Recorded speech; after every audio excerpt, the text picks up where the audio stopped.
So I have the worst time. It's 2024, January of 2024.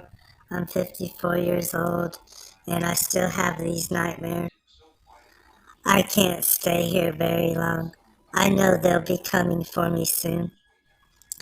I'm a third generation California and I'll be heading out to my home state to lay down on the beach for the final time.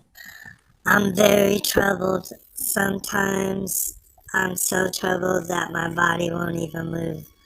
I'll lay in bed for half the day. I'm literally too scared to move my body.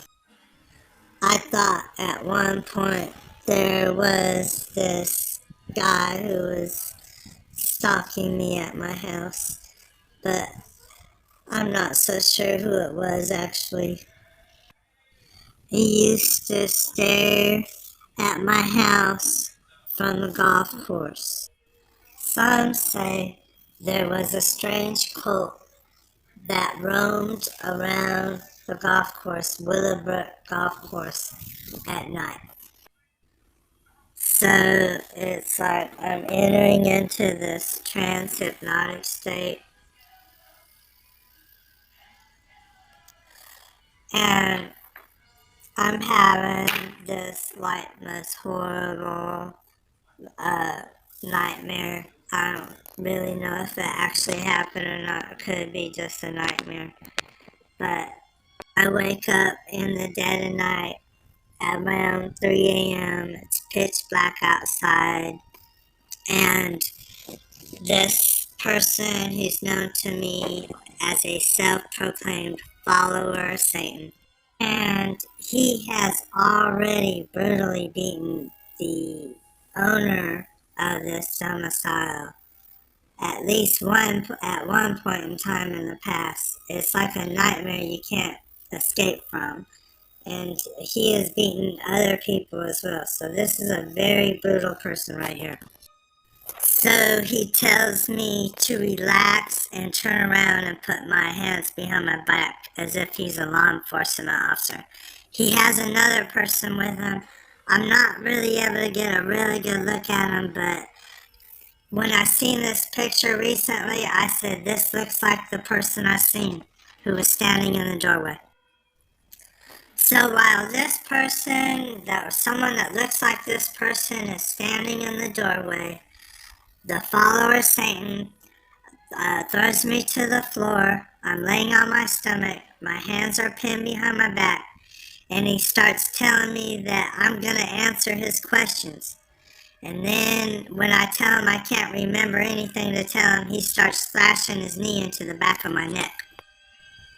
So I plead with him, hold on for 1 second, please. So he loosens his grip on me just long enough for me to jump up and run out the back door for my life. And as he sees me jump up and run out the back door, he chases me out the back door.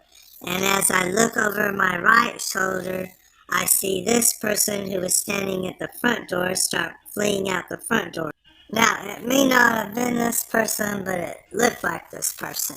And when I seen him fleeing out the front door, that made me think that this person knows that what he is doing is wrong or illegal, because that's why he's running from the scene.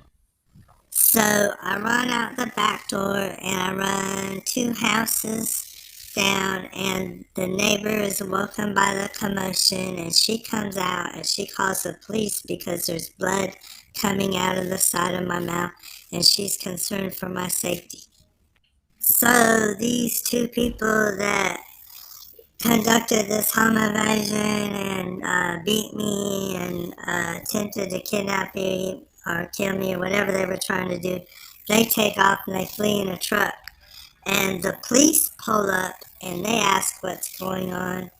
And I said someone had incited these people to attack me in the middle of the night and conduct this home invasion. So the policeman responded saying, oh yes, you're the one at the center of that mystery. And then they said the best thing to do is just go inside your house and go to sleep. So An investigator came and seen me the next day. He was the one who was investigating a missing person report. And he told me that I couldn't get any protection from this person who was beating me until he solved his missing person case he was investigating.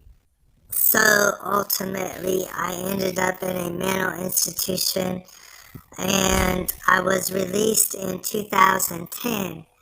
And when I was released in 2010, I thought, well, finally this nightmare is over. So I left to a different state to get away from this harassment.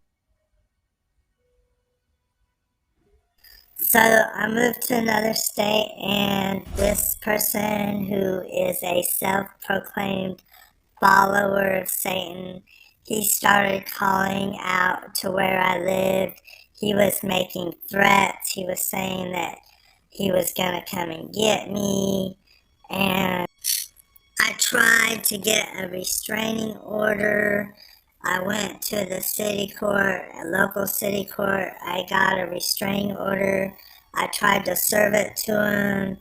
The sheriff's department that he worked for claimed that they tried to serve him the restraining order 3 separate times but were unsuccessful at serving it to him. This is despite the fact that he is employed by them. And I have received threats from third parties that were sent from these individuals, and they said that they were gonna come out and get me, and they demand perfect silence.